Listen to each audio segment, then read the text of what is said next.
All right, here we've got a 1795 1631.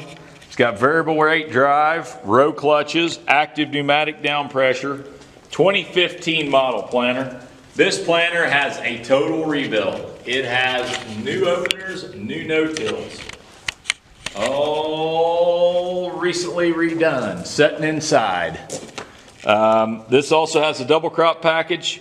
This planter, when it was rebuilt, had 19,519 acres on it.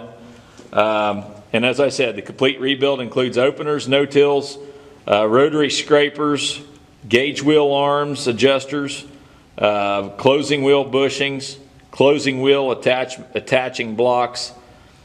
You know, I don't know. This thing's got Spade closing wheels on it.